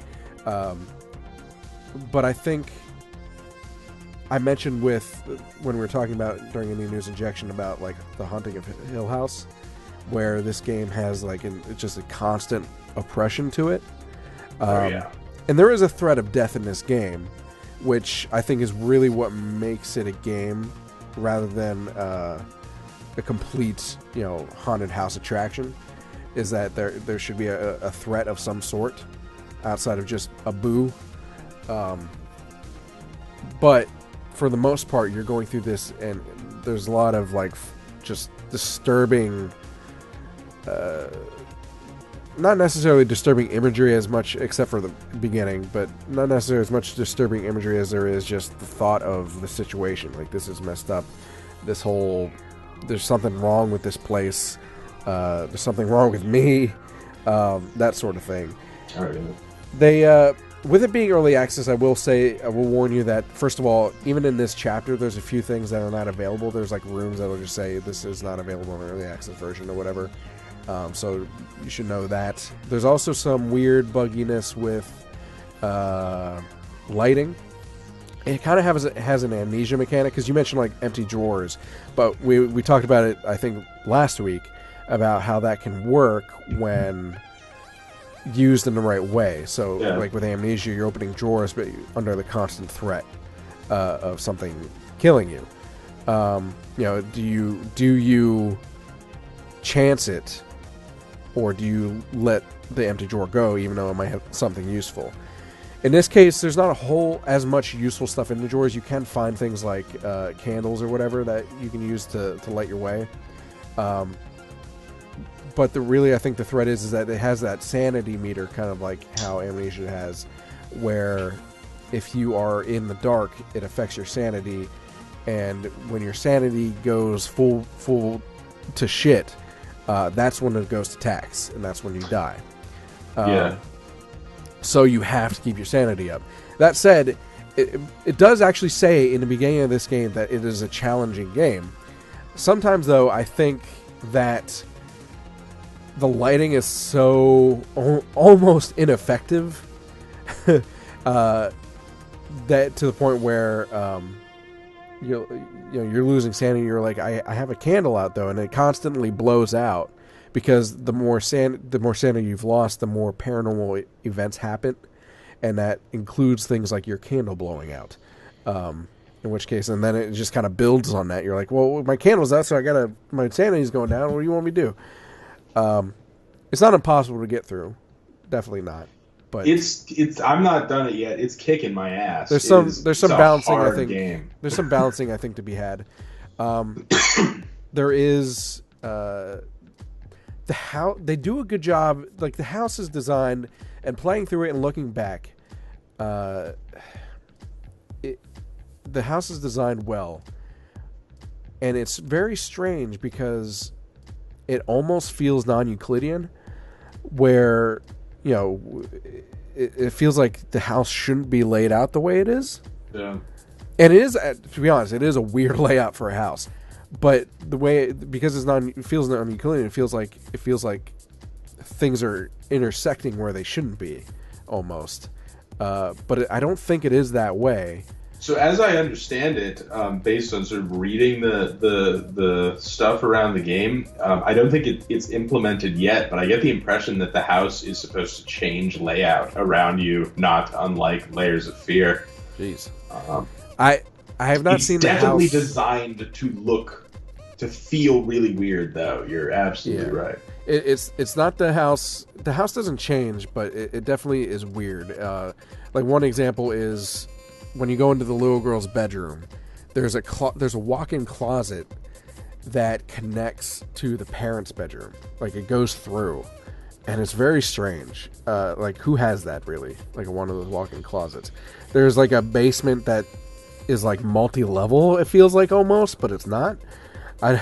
It's very weird, and they have like this weird Dark Souls-esque shortcut system throughout the house. So you have to you go through one way, and then you'll get a key or unblock a door, and it'll unlock like a shortcut back to some other rooms that you're already in. Because there's a lot of backtracking through this game. There is at a point where it takes you out of the house and into this you mentioned surrealness in the other game. It's a very surreal dreamscape almost, where you're kind of going back and getting what's happening to this girl, like this story aspect to it, where you're in this, like, it takes you out into this like weird forest and this tree house. It's definitely not like part of the house that you're in, that you're exploring. It's more mental than anything, but for the most part, you're in this house, and just they do a good job of just making you feel oppressed and off the whole time. You talk about atmosphere, and of course it's a very dark game because that's part of the main mechanic, but a lot of it has to do with tight corners, and they do a good job of making you wonder what's behind that thing over there. You hear sounds constantly. You're not sure if it's a thing that you should be worried about, or if it's just atmosphere. They put a lot of thought into the design of this game. Yeah. And I think once early access is over, where they've done some balancing, they've fixed they polished some of the bugs in it, because this game does look beautiful and for the most part plays well. I think it'll be great as long as they take their time and actually polish it. It's hard to overstate that as well. What you just said. I mean, the game is stunningly gorgeous. It's photorealistic, beautiful. Basically. Yeah. And again, that's part of the PT aesthetic that they were going for, because PT was also photorealistic. It was very, very nice looking. Yeah. I'm trying to think if there's also some collectibles in this game if you're into that sort of thing. They're very hard to find, but there's things that you can collect. I think you saw earlier in the gameplay there was like a Russian nesting doll that kind of disappeared, and I think that's like, I'm not sure what that will do for you in the full game, because as far as I can tell in the demo or in this early access game, it's not that way. But I don't know. Maybe you're into that sort of thing. We'll see what happens with it. Also, we talked about horror and jump scares. The only jump scare really is your death in this game. That's really the only jump scare that I can think of. And even though the jump scare itself isn't what's scary, it's the anticipation of the jump scare, because your sanity is going down and you start to hear it. You hear it and you know, like, okay, shit, when's it coming? When's it coming? When's it coming? And it's like that. It's basically you just waiting for ketchup to come out of a glass bottle. You know what I mean? You're just like, come on, just do it already. But at the same time, you're still trying to live. So they do a good job with that. And we talked about gore earlier.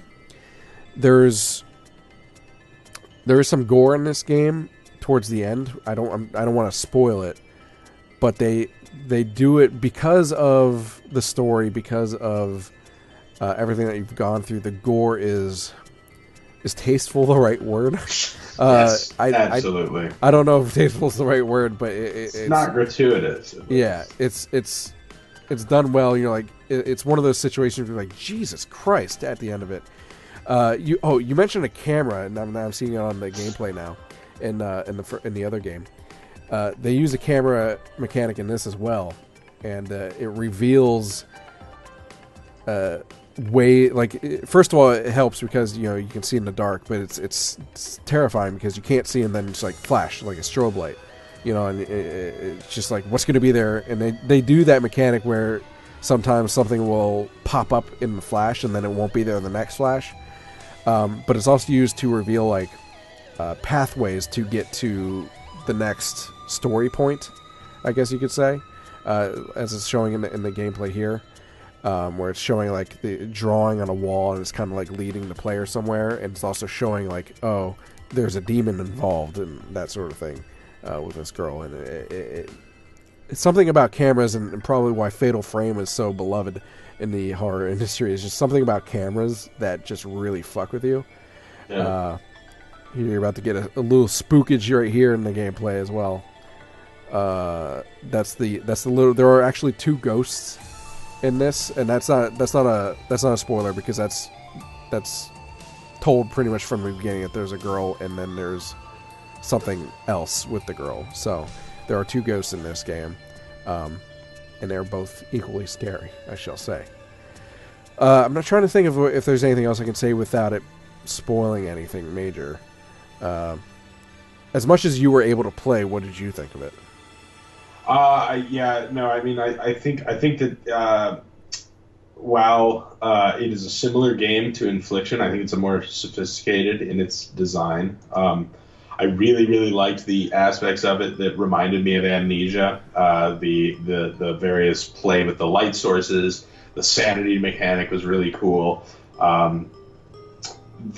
For me, the little girl has been incredibly aggressive, and she, like really, really, really fucking aggressive. And sanity loss has been really aggressive too. I think you mentioned that. The farther you get into the game, the less light sources you even have available to you. Yeah. Like there's a point where they literally, because you can turn on like light switches and fix light bulbs. There's a point in the game, which honestly I think they should if they're going to do this in the game, they should just take out the mechanic of fixing light bulbs, because you can't use them at a certain point because they literally take out all the light switches. Yeah, that's rough. I mean, it's not fucking around. It's definitely a bad motherfucker of a horror game. But I like that about it, and as much as Moments of Infliction managed to get under my skin, Visage has managed to keep that level of tension basically constant. Again, excellent sound design, thoughtful house design, all these things that you said, they really come together to form a very sophisticated vision. So I'm super excited to have this game and to see where it's going after early access. I'll be finishing it this evening. So the full game is definitely exciting. I can't wait to see what that has in store. Yeah. Well, on a slightly different note, see what I did there? Note. There's a game we got coming up. We're not doing going mobile this time. Because it's hard to find a good horror mobile game. There are a couple, but it's hard to find them. So we're doing another free fun game. So we got free fun coming up next. This week on Free Fun Again, we're talking about a very interesting game. I'm not sure how serious to take it, but it's fun nonetheless. It is called Werewolf House Synthincisor. See what they did there? Synthincisor, not synthesizer, because of teeth. Get it? Yep. So this is actually going to be a little weird. It's going to look off because there's no gameplay on YouTube. So and because it's such a short game and there's music involved, I'm actually going to turn off the music I have going on in the background here. What I'm going to do is actually play this game live on stream. And it's going to be a little weird because it's not going to be centered or anything, but that's how it's going to go. So, Werewolf House Synthesizer. Ian's going to help me. It's faux multiple choice. It's not really, as he pointed out in between segments, but it's he can tell me what to do first. Sorry, guys. So here we go. Hate to kill your dreams of a truly choice-driven Werewolf House Synthesizer experience. See if I can. So I'm looking at your screen, but I'm on a pretty severe lag, I believe. It's actually a little bit. People need to hear this. Let's see if I can. Can I move it over? Oh, a second. Let me take it off of studio mode so I can. Whoops. Hold on. Movie magic, guys. Movie magic. This is live. Fuck it. We're doing it live, right? Shit. I think it should be alright. I'll read it, people. All that really matters is the sound, to be honest. No camera tricks here. Here we go. Ready? Damn it. Do what I say. Begin Werewolf House Synthincisor. It's a dark and cloudy Halloween night. The almost full moon illuminates the eerie forest path ahead of you. The hairs on your neck stand up as you hear the wind howl through the trees. At least, you hope it's the wind howling. You are, of course, a world-famous EDM DJ, and you are on your way to play an absolute slapper of a set at a mysterious forest rave. The forest mist is so thick you can hardly see the huge vape clouds you are making in front of you. This game is basically about Ian. It's almost as if God himself is doing chunky rips all over this terrifying forest. The atmosphere is extremely chilling. Normally, you love chilling, but not like this. Not like this. I can't take this seriously. It's amazing. You take a nervous toot off your e-cig and take a few steps forward when suddenly something comes into view.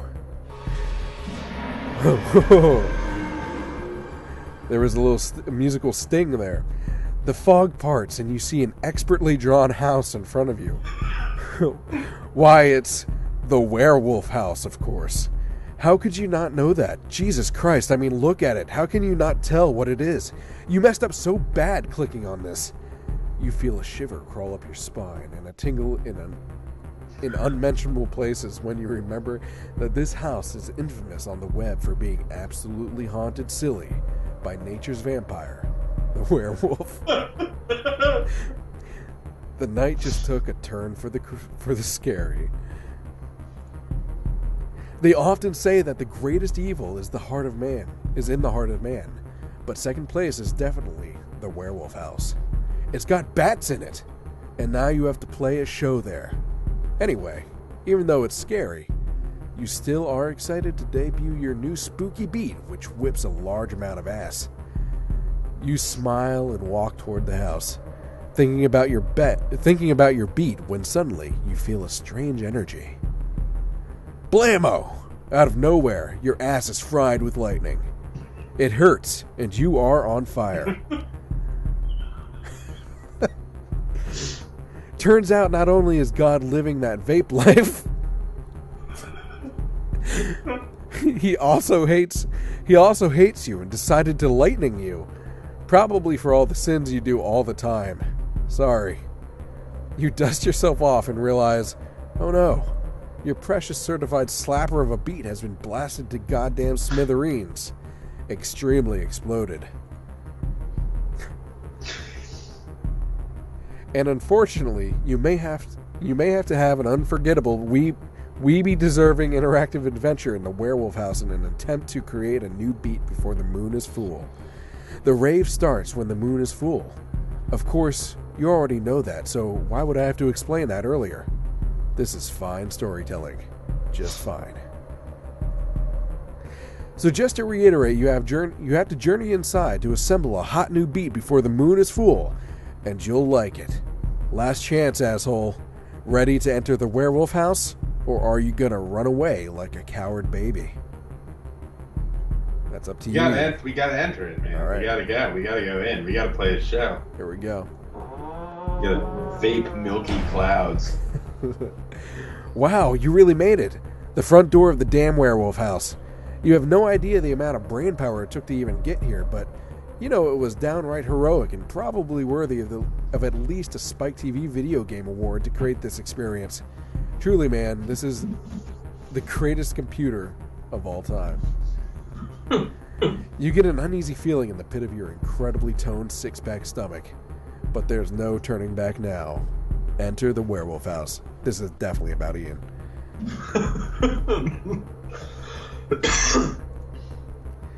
Okay, you're in the damn main room. Damn. That's not in there. One of the best parts about this main room is the amount of options. Each one sounds equally fun to do, which is astounding because truly all of them are so cool. What do you want to do? Go up the scary stairs? Explore the ominous room on this floor? Go down into the basement, if you know what I mean. Let's start on this floor. We're already here. Alright. You enter the room and see only a single computer illuminating the otherwise empty space. You cautiously approach to see the computer is logged onto Fear.com, the haunted website from the 2002 film Fear.com. Shit! I'd just like to take a moment before you press the continue button and point out that the website from the 2002 film Fear.com was actually fear.com.com. You can confirm that on Wikipedia. It's swear to God it's true. I would assume Fear.com was already taken, actually. You gotta figure out a way to not be haunted by the scary webpage. You'd eat at least 100 crystal skulls to not be haunted by me.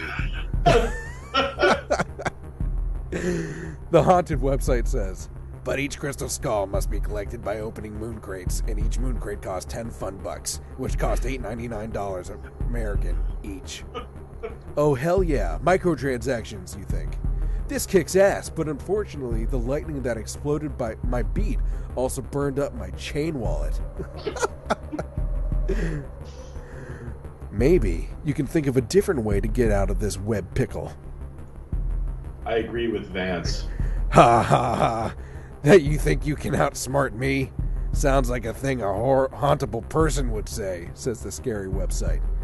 If you are a real deal hackster, you will be able to pass my test. Ha ha ha. I am laughing badly thinking about you failing. Do you think you can pass?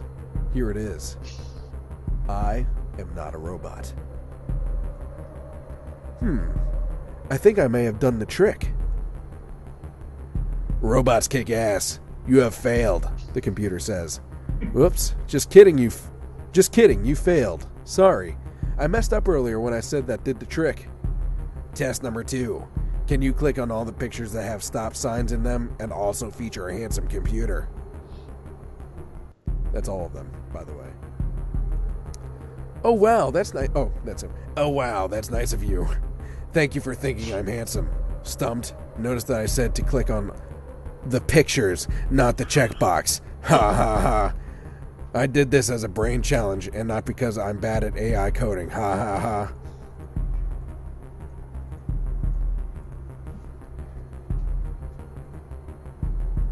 You figured it out. Good job. Not sarcastic. Okay, that was fairly nice. I appreciate the compliment. It does get a little lonely down here sometimes, if I'm being totally honest, the frightful machine says. I'm from 2002, so people don't use me all that often. My firmware hasn't been updated in a while. As the scary computer opens up about its feelings, suddenly it gets inundated with pop-ups. Sensuality online. Pills I found. Naked anime games for free. Heaven is for real on DVD now. The true story of a boy named Colton Burpo who went to heaven and played GameCube with Jesus. I do not like this, says the computer. You try closing a few, but it doesn't seem to be helping. The computer is getting kind of warm. I think this is overloading its ghostly CPU. But I'm no expert on stuff like this. This may be your chance to fight back. Now that he's distracted, hack his ass. Mash on your keyboard to do some truly Neo-level hacking. Oh wait, there we go. It worked! The computer is officially hacked. I literally just mashed on the keyboard, by the way. Just did that. And now you hear another beat. Hooray! The computer is just a normal computer again and not haunted. Now you can go to all your favorite disgusting fringe pornography sites. You have bested me. Perhaps you are truly a formidable foe, it says. You seem pretty cool. Maybe we can grab a beer sometime.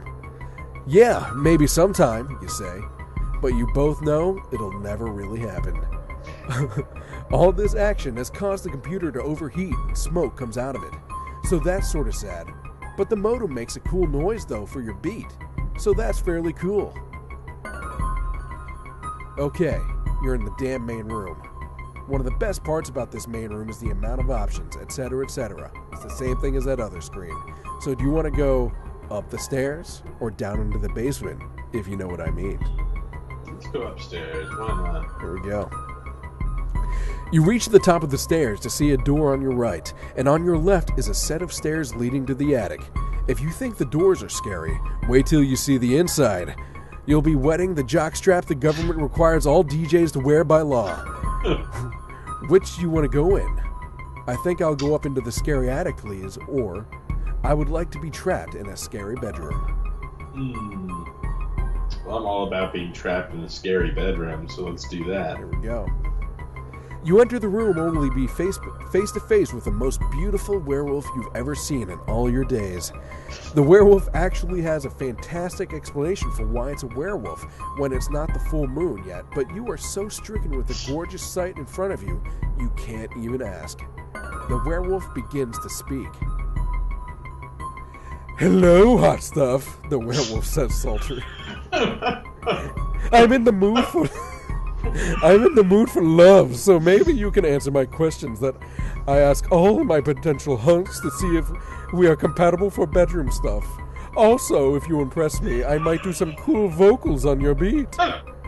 Okay, tight, you reply. Let the love questions begin. First question, sexily. How would you do it if you could be the one to take me on an unforgettable, I should point out, it's spelled UNFUR, unforgettable date, please? Options are, sorry, this is embarrassing, but you made a typo. It should be unforgettable. Or, you know that Nugget boy that got a bunch of retweets from Wendy's? Let's just say I know his stepdad might be able to arrange something. Or, can I borrow some cash from my tech startup? I want to make edible computers. I think we should go with your gut and call out the typo. Alright. Great. Next question. Oh, Batty, that is an extremely sensual answer. Congratulations. This is going well so far, and I am at a 6 out of 10 on the sexual scale. Question 2. We used to have American Ninja Warriors. Now we just have social justice warriors. What the heck happened? I know. I'm shaking my damn head. Or, too true. This is the salmon ladder of life. Or 3. Huh?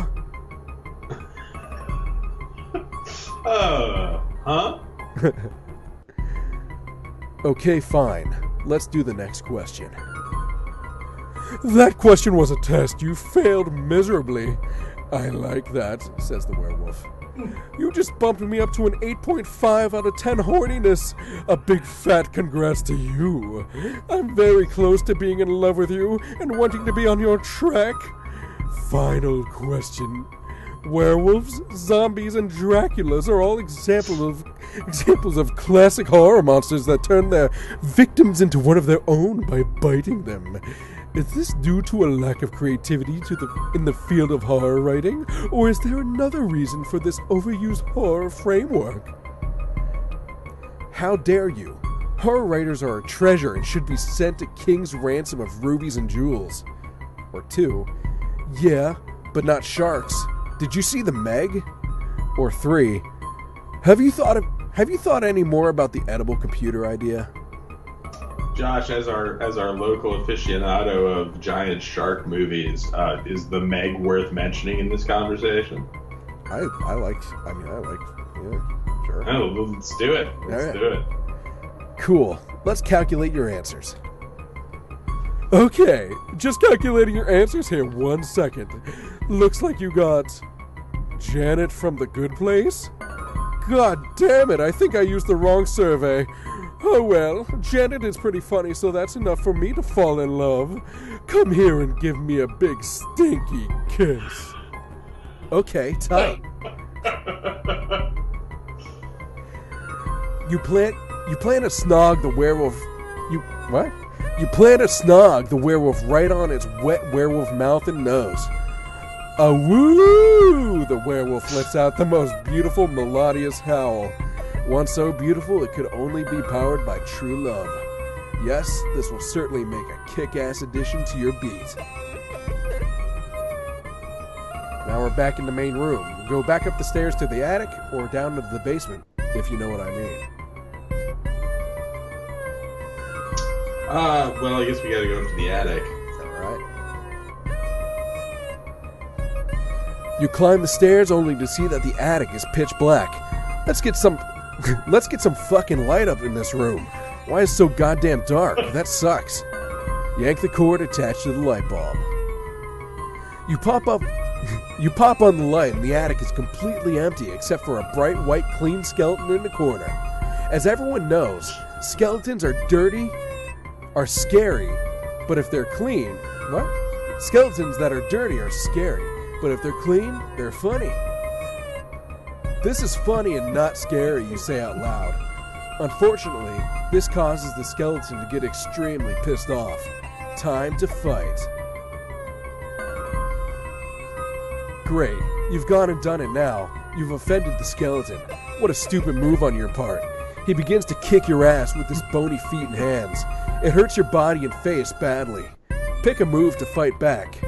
Shall we high kick, little fist punch, headbutt, or give it a tender kiss on the forehead? Let's Undertale this bitch. Give it a tender kiss on the forehead.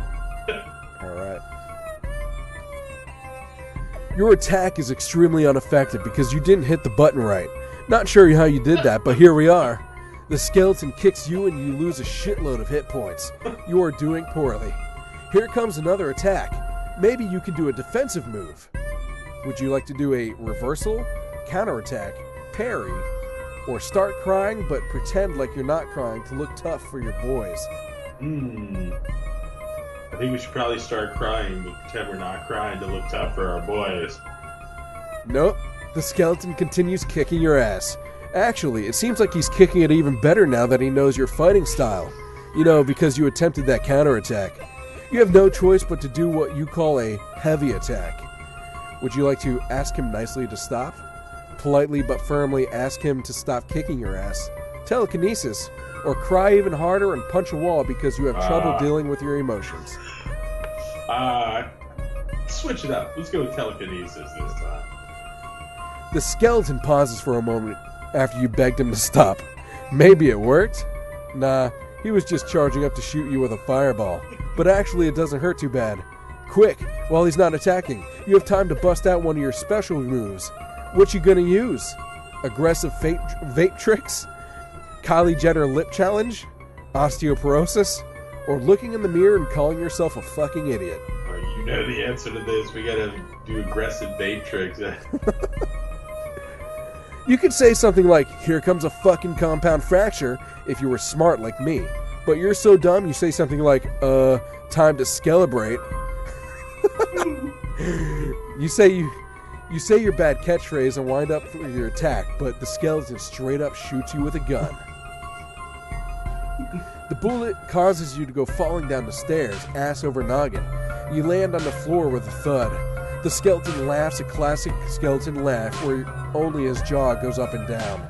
The bad news is your pride is hurt, and also your brain hurts due to the internal bleeding. The good news is the sound of the skeleton kicking your ass combined with you falling down the stairs turns out to be one of the greatest drum beats you've ever heard. You've got another piece of your beat. The secondary good news is you will probably die soon from the hemorrhaging. Alright, down to the basement we go, if you know what I mean. Down in the dark, old basement, you see two equally scary rooms, which is frightening. But if they're anything like the rest of this werewolf house experience, they will also be very cool and buzzworthy, which is exciting. You do a big smile. What will you pick as your next thing? Go deeper into the basement, or go into the dingy basement room? Let's go to the dingy basement room first. Sitting on the floor in the middle of the room is a VR headset. Wow, could this get even more interactive and fun, you think? And unfortunately, the answer is, yes, of course, dumbass. Pop that bad boy right on your greasy face. Whoa, you are now an incredibly immersive world. Before you was a werewolf house so realistic, it almost feels like you were there. Plus your hands are wolf hands, which is fine. You are oddly compelled to explore further. Why don't you go inside? This VR experience is incredible. It's like you actually are exploring the real-life werewolf house in reality, but virtually. The tables look good, actually. This world is yours to explore. The options are endless. You can truly do anything you want. Look to the left or look to the right. Let's look to the right. God damn it. Whoops.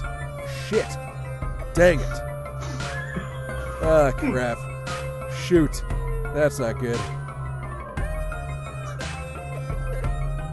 Oh boy, yeah, you messed up.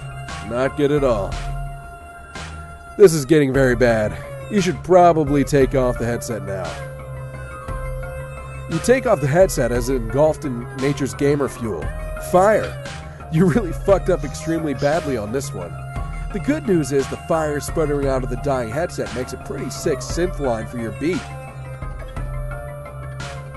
Alright, last one. We're going deeper into the basement. You walk down a dank and dingy corridor only to come across a lab packed completely to the brim with science. It's so much science, you can't believe it, which is surprising because you have a master's in microbiology from Brown, in addition to your homemade DJ credentials. You hear a big growl, and from behind a piece of science comes Dr. Frankenstein's friend and co-worker, the monster. You're frozen with fear as the monster stomps towards you. His growls become almost deafening. The shading on his legs look really good. Your entire shitty life flashes before your eyes as Dr. Frankenstein's personal project, the monster, lurches forward, surely to do a huge punch on you. You look around, trying to find something to defend yourself with. Luckily, there are lots of fun ways of finding items just lying around the Frankenstein's monster's friend's lab. Click on stuff to add or remove it from your inventory. Level 5 elf boots plus 3 handsomeness. Dab ring gives player the ability to do dab on them with extreme prejudice. That cool guy's jacket from Drive. Forget his name, but he was handsome and he killed people. Just a straight up gun. They've all been added to the inventory. You ready? You get ready to use all your items to fight him, but then wait. Flowers? Maybe Dr. Frankenstein's ultimate creation of the monster is a gentle giant after all. Unfortunately, due to your upbringing, you have a hard time accepting affection. It pains you to do so, but you have no choice but to respond the only way you know how, with violence. This is definitely Ian. I appreciate also that Van says he can read by my choices my experience of adventure. Guess I wear my heart on my sleeve.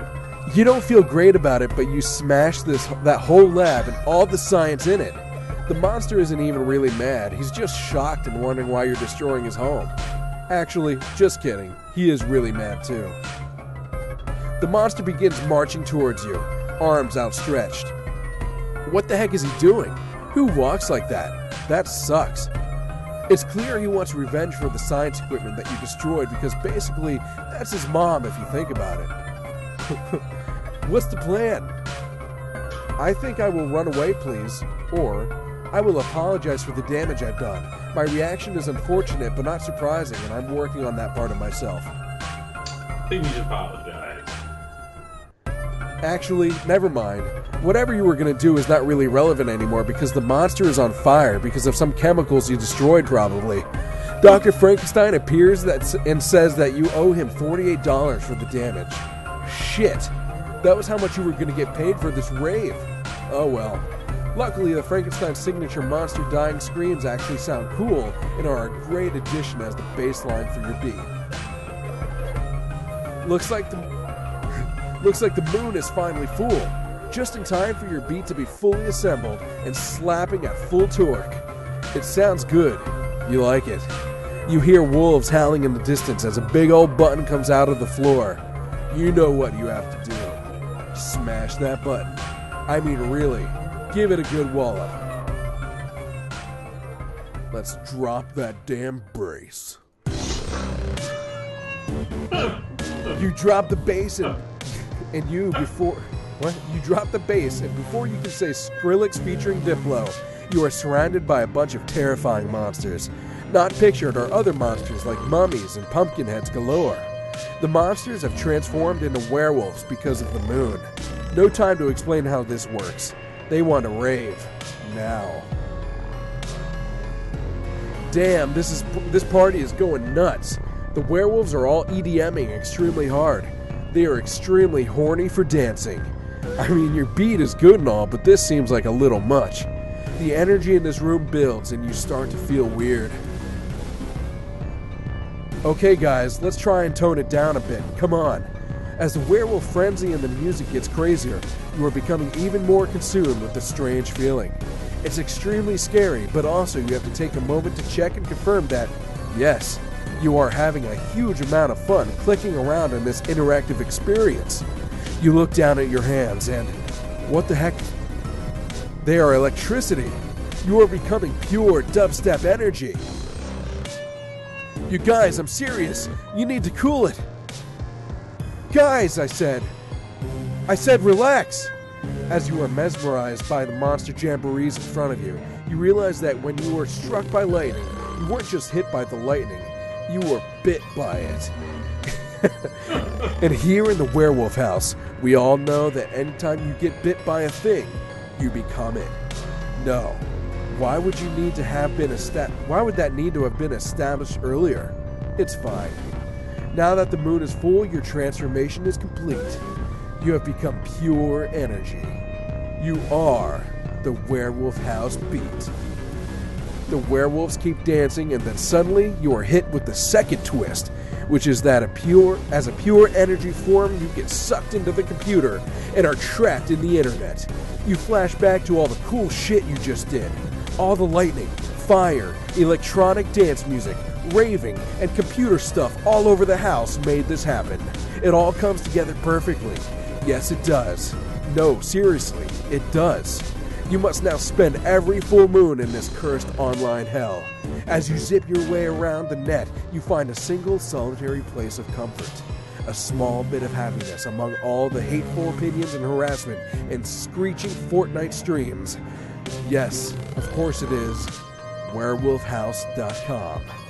The only good thing on the internet. Your pure dubstep energy plus a sizable Squarespace fee powers WerewolfHouse.com and gives it life and funny jokes and lots of recognition and accolades from the internet community at large. You see Fear.com every once in a while, and he's actually not so bad once you get to know him. You may be cursed to spend each full moon trapped in the online hell world, but at least you made it a slightly better place by giving life to its one good site. And hey, the retweets aren't bad either. The werewolves let out one final meaty "awoo" at the moon, and you realize that they are now your family. Perhaps they are the only ones that can understand. Or maybe we all can. For we all are trapped online in some way or another, are we not? Yes, we are. Scared? You are, but don't worry, friend. It was just some all Halloween fun. Just a fun and good game. Nothing like this could happen in real life, right? This was just an extremely accurate representation of Ian. The screen cracks and a werewolf hand comes out and scratches your face off and finally gives you death's sweet release. It was me all along. I was the cyberwolf. That's what you get for asking too many questions. Sweet dreams, dipshit. The end.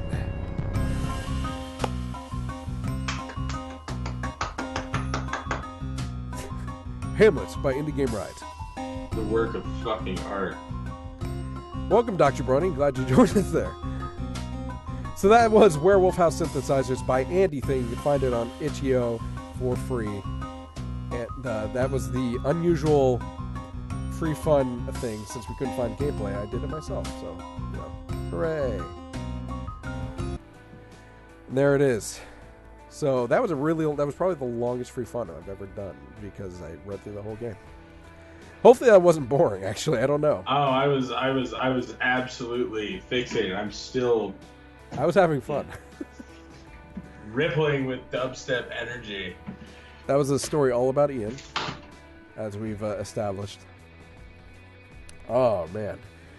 All right. Well, hope you enjoyed free fun. Unfortunately, is now the end of the show.